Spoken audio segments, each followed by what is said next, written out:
Once you have a baby, you are inundated with baby things, and the limited space that you may have in your house, no matter how large it is suddenly completely overwhelmed and almost seems like every space is filled. Which is why it's no wonder that some moms, including this one, may be curious if she, instead of asking for gifts, could ask instead for a savings account. She writes, "This is our first Christmas with our little boy, and I know a lot of people will want to get him something. Don't get me wrong, I am so grateful for that. Is it okay to politely suggest everyone contribute to his savings account instead of giving him a gift? Or is it better to just let people pick something? I don't want to seem ungrateful or demanding. I just know if we don't say anything, we're going to end up with some obnoxious noise machine for a toy. I'd love to hear how you and other moms have handled this." Well, can I just say, I have definitely gone through the parent initiation and have my own story of that horrible, obnoxious toy.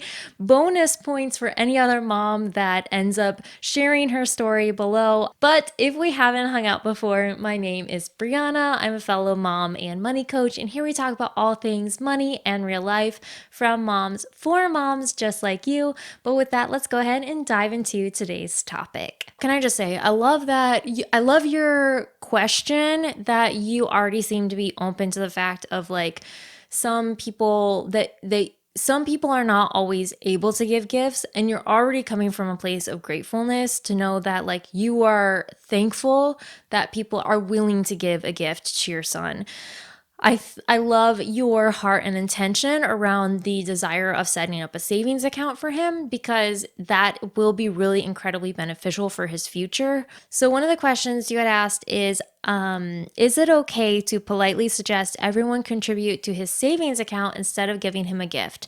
So I think that since I would wait to see who is interested in giving a gift, and then if they ask you what your preference is, or like if they reach out to you to ask like, hey, is there something that your child wants or whatever, then make the suggestion. Because if you kind of send out to everybody ahead of time to say like, hey guys, we don't want you to send any gifts. If you want to send us gifts, we would prefer that you make, a contribution to his savings account. While I would commend you for being proactive, I think the thing that can come across to some people, if you're not mindful in how you do it, or sometimes even if you are mindful in how you do it, it's just a matter of how it's received, is that it can come across as you are expecting them to contribute, even if they weren't necessarily planning on it or able to contribute. By you setting this, like, even if you start the conversation with like, hey, if you are going to, because you've already sent it out without them making the first initial invite to act as a giver, that it already kind of might leave people with a bad taste in their mouth. The fact that they're like, okay, they're expecting this, and then they've already set the expectation that if I'm going to do it, then I also have to do it this way, and that takes a lot of the joy for a lot of people that have the love language of gift giving out of actually giving the gift. But I would really love to hear other moms' perspectives on this, like if they've ever had to address this situation, or if this is the route they took, like how did it go with their families? Because I do think that it can be a great way to set your child up for the future, but would doing it in that way, this is the question I would have, would doing it in that way also kind of create a little bit of a negative rift, or negative perception in the people that are part of his life? Because even though you're doing it from the goodness and the intention and the foresight, that may not always be how it's perceived by everyone else. This is where I sit as a parent when it comes to my kids getting gifts. And that is that I allow the gift giver to determine what gift they want to receive. Now, if my opinion is asked, then I will express some options or things that we would appreciate or I think would be appropriate for them, especially given that as our kids age, we are around them way more often usually than this other person in their life that wants to give them a gift. So we know what their interests are. We know what would be best suited for them. We know what might be the best option and hold their interest the longest and also help us with our own sanity when it comes to their toys.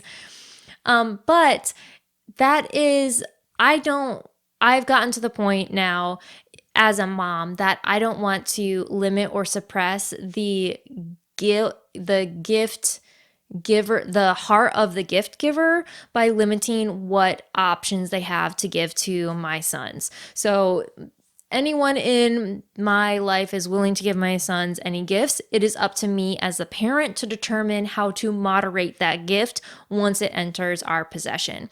Now, I do really love it when different family members ask my opinion because then I can express to them like some different options. Now I do know that certain family members like to give certain different gifts. So like some family members might like to give clothes, and some family members might like to give money, and some family members might like to give toys, and some family members, just don't participate, and that's okay too.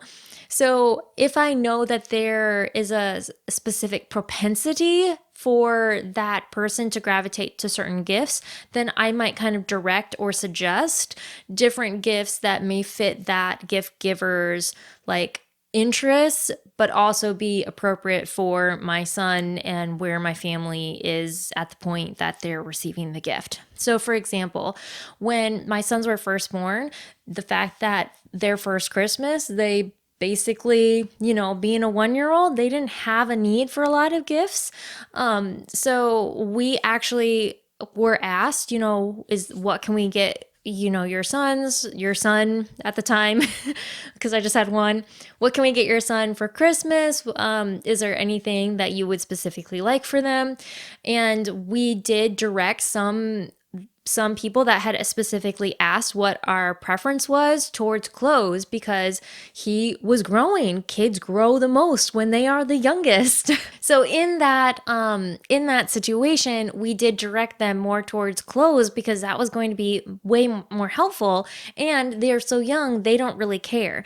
Now, as my sons have grown older, these same family members have come back and said like, hey, what clothes do your sons need? And we're at a point now in their life where like they're not growing quite as quickly, and by the time Christmas or their birthdays roll around, they kind of already have everything they need in their wardrobe. So then I can direct them to like, okay, do you want to give them a toy?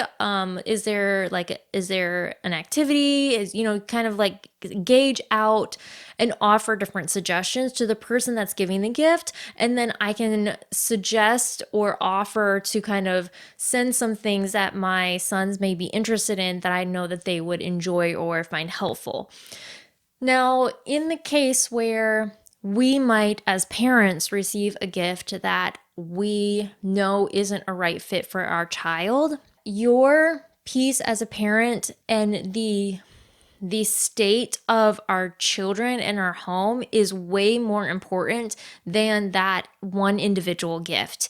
And if your child has been given a toy that is not the best fit for them, or that for some reason as a parent you want them to have very limited interaction with that, then that is up to you as a parent to enforce. And I don't think that we should allow other people, in the goodness of their heart and their gift giving ability, like that gift transaction ends after you receive the gift. And then it becomes our responsibility as a parent to then moderate what is appropriate for our life and for our children's lives, of how that gift still lives in their lives.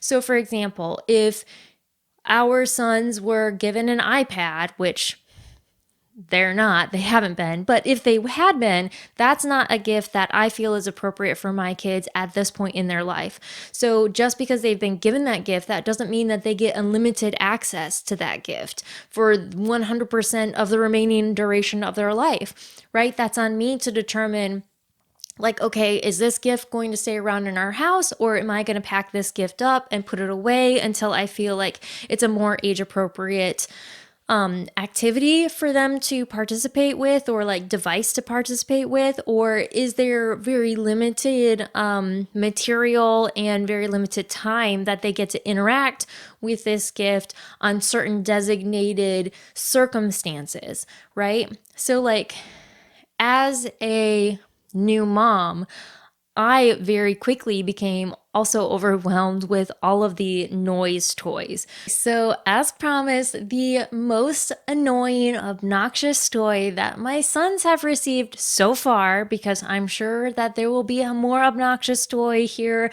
somewhere in my future, was a piano. Now, this piano was very graciously given to us by an extended family member who had the most beautiful intention. Can I just say, like, my family has a rich like history of musical interest, and I as a mom wanted to like encourage that interest in my sons, especially from a young age. But this piano was not like any other piano. Oh no. And to give them credit, it's not like you really realize how obnoxious this toy can be until it's out of the box. This piano not only made like regular, piano noises, but it also had this little kid that sang in a really high pitched, annoying voice all of these obnoxious songs. And then it also had the keys that not only had the piano setting, but also a cat setting. So in tune with the piano, the key would make a meow sound. So you can imagine the most favorite setting that piano was on the majority of the time. Yeah, the meow setting, as well as the little girl singing in the high-pitched meow cat voice, all of the cutesy little kid songs. So, oh my word, this song, of course, our kids love the most obnoxious songs that we as parents feel like is just like, why does this grate so much on our nerves? We can only listen to this obnoxious toy for so long without losing it, right? Well, let's just say that I figured out as a parent how to balance between encouraging my child's musical interest while also letting them enjoy this graciously given gift, as well as figure out how to handle my own sanity as a parent, because I could not handle it very long around that toy. So any toy that has noise in it, and it's still kind of like a joke in my immediate family, the fact that like I'm just like, noise toys are the worst. I don't want a toy with noise. I was probably scarred from that piano. So here's how we manage noise toys that come in. So anything that's battery operated that makes some sort of loud noise, is if it comes into our home, like they receive the gift and it already has batteries in it, then I will let them play with that item until the battery dies. And once the battery dies, which is usually not like very long, it's like maybe 2 weeks because the battery's been used in the store or the batteries are old. How long has that battery been sitting in that toy on the shelf, So I can usually put up with it for 2 weeks. And then when the batteries die, I take them out and I don't replace them. Now, if they get a toy that is supposed to have batteries, or a feature that includes batteries and batteries aren't included, then we just never put batteries in that toy. And that's kind of how we handle noise toys in my home.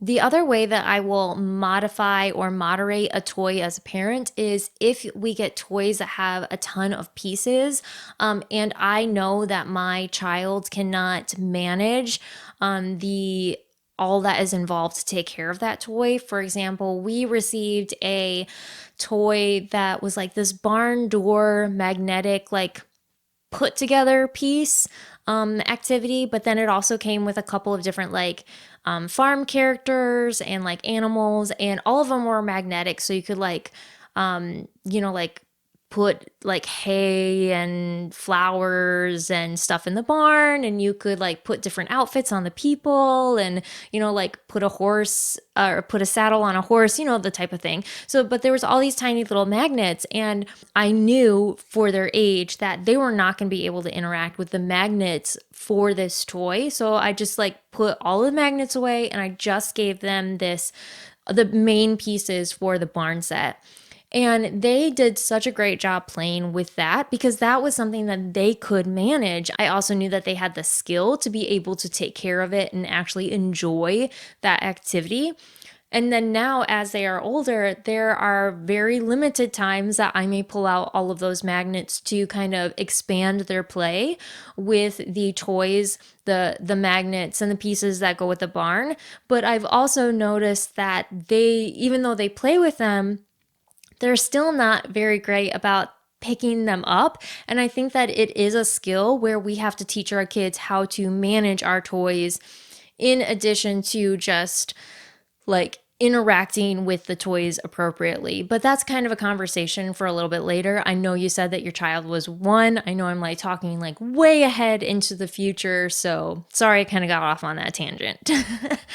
Well, the good thing in this is if you do end up receiving some obnoxious noise making toy, hopefully it will not have an expansive lifetime, because most toys in this age range, aren't meant to last forever. But I would love to hear your thoughts and your comments and continue this conversation in the comment section, as well as hear who has the most obnoxious toy story. But until we hang out again, I hope you create a home your heart loves.